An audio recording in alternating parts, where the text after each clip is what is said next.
In a secluded village, hidden deep within the African landscape, there lived a woman named Adana. Her beauty was known for and white skin that shimmered like polished ebony and eyes that sparkled with mystery.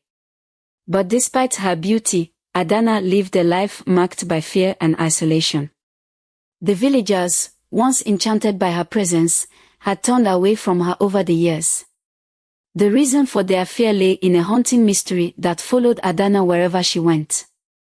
The men who courted her, drawn to her beauty and grace, mysteriously disappeared without a trace. The first to vanish was her childhood friend, Kelechi, after they shared their first kiss. His disappearance shook the village, and soon after, more men who showed interest in Adana, Okachukwu, Namdi, and Chuka also disappeared under strange circumstances. Though no one openly accused her, Adana became an outcast. Whispers of a curse began to spread, with some villagers believing she was bewitched or possessed by an ancient spirit. Her presence became something to avoid. People crossed the street when they saw her, and no one dared speak to her directly, fearing that the same fate awaited anyone who grew too close. Adana, for her part, had resigned herself to her fate. The weight of these disappearances crushed her spirit, and she withdrew further into herself. Though she longed for love and companionship, she no longer believed it was possible. She was left to wonder if the curse was real, or if it was merely a tragic twist of fate that doomed her to a life of loneliness. Adana's life had not always been filled with fear and isolation.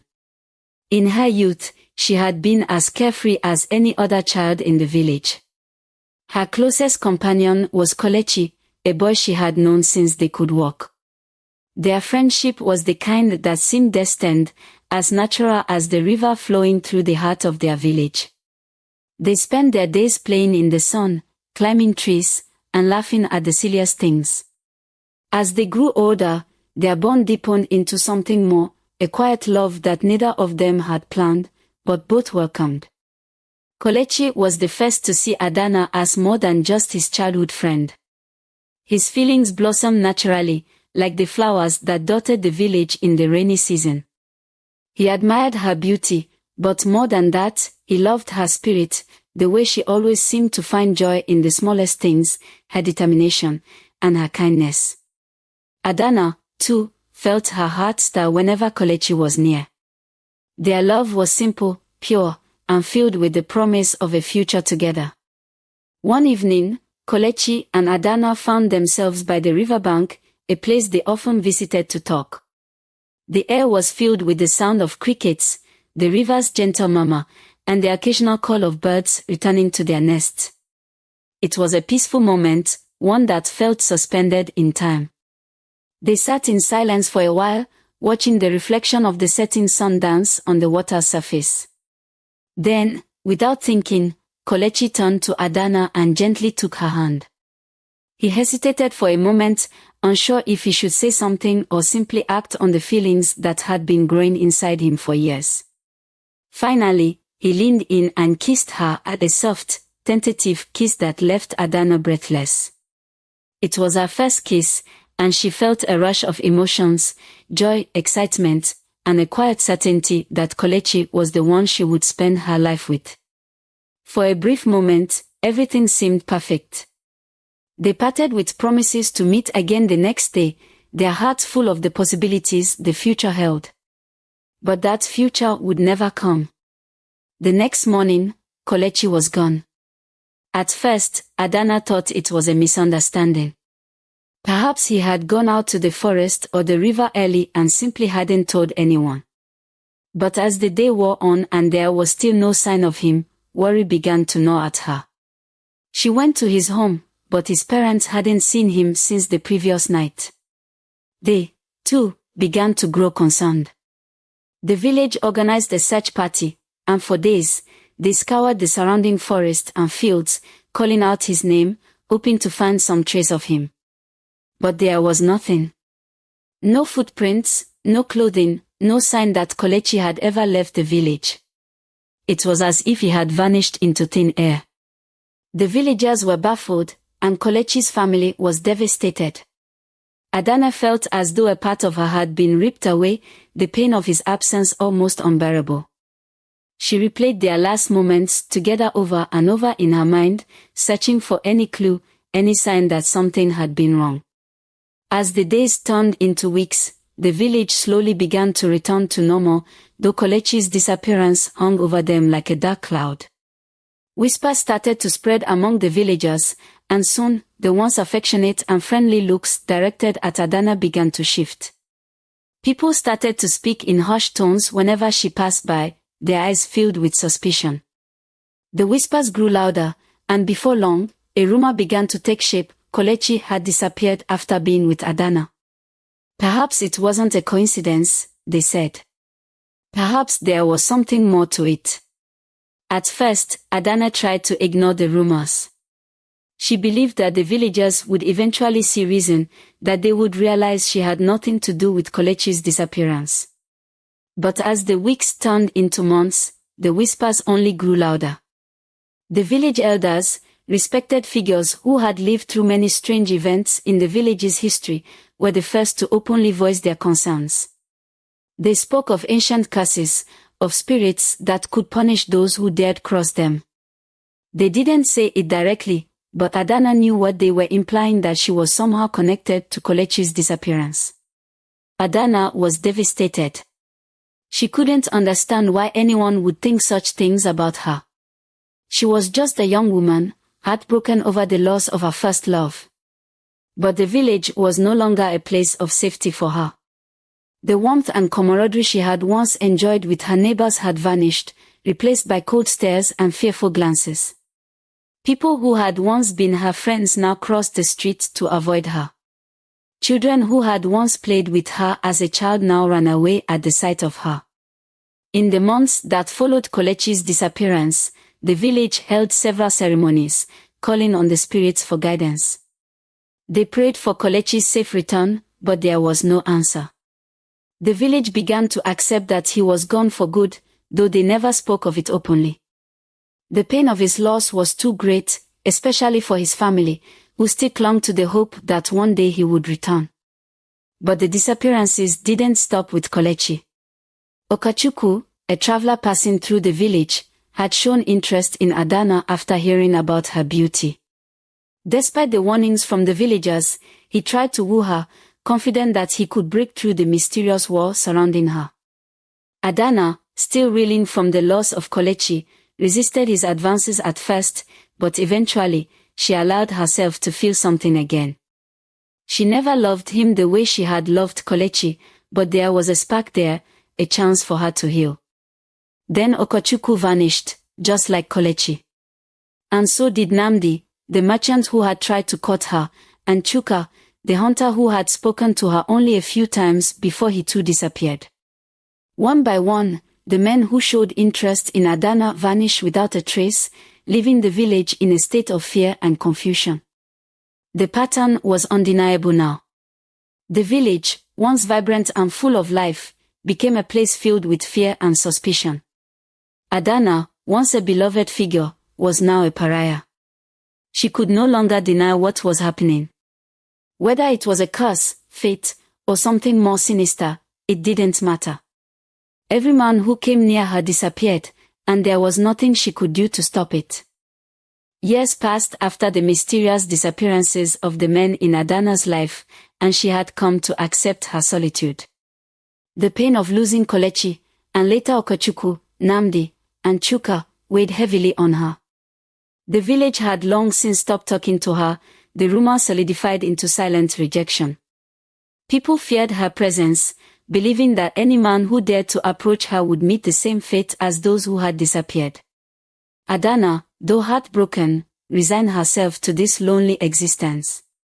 She no longer dared to dream of love or companionship, accepting that her fate was to live alone, untouched by the warmth of affection. That was until Obi came into her life. Obi was a traveler, a man whose curiosity had taken him across many lands. His adventures brought him to Adana's village one humid evening. He was unaware of the stories that surrounded her, but as he walked through the market, he couldn't help but notice the villagers' hushed whispers. Something about the place felt different, as if the people were guarding a secret. As he explored the village, his eyes fell upon Adana. She was standing alone by a row of empty stalls, her face half hidden under the shade of her head wrap. Obi had never seen anyone like her. There was a quiet elegance to her, a sadness in her eyes that intrigued him. Though he didn't know her name or her story, he felt a pull toward her that he couldn't explain. Obi, unlike the villagers, was not one to believe in curses or superstitions. His life on the road had taught him to rely on his instincts, and his instincts told him that this woman was someone he needed to know. Ignoring the stares and whispers of the villagers, Obi approached Adana with a friendly smile. "Hello," he greeted her warmly. "I'm new here. I couldn't help but notice that you seem to be the only person not staring at me like I've grown an extra head." Adana glanced up, surprised by his light-hearted tone. She was used to people avoiding her, and here was a stranger, someone who had no idea about the curse that haunted her, speaking to her as if she were just another villager. Her first instinct was to turn away, to warn him not to come closer, but something in Obi's demeanor disarmed her. He didn't carry the weight of fear that the others did. "I'm Adana," she replied softly, her voice carrying a hint of reluctance. She wanted to tell him to leave, to protect him from what she feared might come, but the words wouldn't form. Obi, sensing her hesitance, didn't push. He simply smiled and introduced himself, his gaze kind and unwavering. Over the next few days, Obi made it a point to return to the market, seeking out Adana each time. Though their conversations were brief at first, Adana found herself looking forward to his visits. He was unlike anyone she had ever met, charming, kind, and seemingly unafraid of the rumors that surrounded her. As the days turned into weeks, Obi's persistence began to break down the walls Adana had built around herself. She started to relax in his presence, allowing herself to smile and laugh again, things she hadn't done in years. But with every smile, every shared moment, the fear in her heart grew stronger. She knew what had happened to the others: Kelechi, Okachukwu, Namdi, Chuka. They had all vanished after getting too close to her, and she couldn't bear the thought of Obi suffering the same fate. One evening, Obi and Adana found themselves walking by the river. It was the same riverbank where Adana had once kissed Kelechi, and the memory weighed heavily on her. She tried to keep her distance from Obi, knowing that allowing herself to feel for him could bring disaster. But Obi, oblivious to the curse that plagued her, gently took her hand, sending a shock of warmth through her body. "Adana," he said softly, stopping to look her in the eyes, "I don't know what it is, but I feel like you're hiding something. Every time we talk, you seem like you're holding back, like you're afraid of something. You don't have to tell me now, but I want you to know that whatever it is, it doesn't scare me." Adana's heart pounded in her chest. She wanted to tell him, to warn him of the curse that had taken the men who loved her, but the words wouldn't come. Instead, tears welled up in her eyes as she looked away, unable to meet his gaze. Obi, mistaking her silence for doubt, reached out and gently lifted her chin, his thumb brushing away a stray tear. "I care about you, Adana. More than I can explain. I don't know what happened before, but I'm here now." And with that, before she could stop him, Obi leaned in and kissed her. It was a kiss filled with warmth and affection, everything Adana had been starved of for so long. For a fleeting moment, she allowed herself to feel something she hadn't felt in years: hope. But as soon as their lips parted, a wave of dread washed over her. She knew, deep down, that something terrible would follow. Adana pulled away abruptly, her eyes wide with fear. "You shouldn't have done that," she whispered, her voice trembling. Obi, confused by her reaction, took a step back. "Why? What's wrong?" I can't explain it now. Please, just go," she pleaded, panic rising in her chest. Obi hesitated, clearly concerned, but nodded and walked away, leaving Adana standing alone by the riverbank, her heart heavy with fear. The next morning, Obi was gone. The morning after Adana's kiss with Obi, the village awoke to a familiar sense of dread. Obi's absence was noticed immediately, his empty hut, his untouched belongings, the silence that followed his usual cheerful greetings in the market. It didn't take long for the whispers to start, and soon, the rumors spread like wildfire. The villagers, who had been wary of Adana for years, now had their suspicions confirmed. Another man had disappeared after getting close to her. Adana felt it before anyone came to tell her. The cold, gnawing sensation in her chest had kept her awake all night, replaying the kiss with Obi over and over in her mind. She had tried to warn him, tried to push him away, but it was too late. The curse had claimed him, just as it had claimed Kolechi, Okachukwu, Namdi, and Chuka. By midday, a group of villagers had gathered outside Adana's home. They stood in uneasy silence, unsure whether to confront her or flee. Some wanted answers, others wanted vengeance. Elder Aneo, the oldest and most respected of the village's leaders, was among them. He had seen enough strange occurrences in his lifetime to know that something unnatural was at play. He stepped forward, his voice heavy with authority. Adana, he called out, the time for silence is over. The disappearances, the men who have vanished after being with you, what do you know of this? We have been patient, but our patience is at an end. Adana, who had been sitting inside, her heart heavy with guilt and fear, knew she could no longer avoid the confrontation. She stepped outside, her head held low, her hands trembling at her sides. The weight of their stares pressed down on her, and for the first time, she felt utterly helpless. I don't know what's happening, she said, her voice barely above a whisper. I swear, I never wanted this. I don't know why the men who come close to me disappear. I would do anything to bring them back. The villagers murmured among themselves, some moved by her obvious grief, others unconvinced by her words. Elder Aneo studied her for a long moment, his eyes narrowing as if searching for the truth in her expression. Do you claim to be innocent of these men's disappearances? He asked. Adana nodded, tears brimming in her eyes. I don't know why this is happening. I'm as lost as all of you. The crowd was divided. Some still harbored resentment, but others could see the pain and confusion in Adana's eyes. It was clear that whatever curse had befallen the village was beyond her control. But the question remained, what was causing it? Just as the tension reached its peak, a voice from the edge of the crowd spoke up, a low, commanding voice that silenced the murmurs immediately. I know what is happening, said the voice. The crowd parted to reveal a man dressed in flowing robes, his face lined with the wisdom of age. He carried a staff adorned with intricate carvings, each representing a story from ancient times.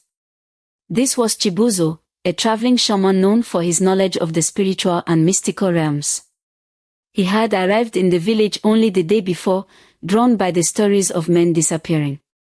Chibuzo approached Adana and the villagers, his presence calming the growing unrest. I have seen curses like this before, he said, his voice steady. This is not the work of Adana. It is something far older, something that goes beyond the actions of one person.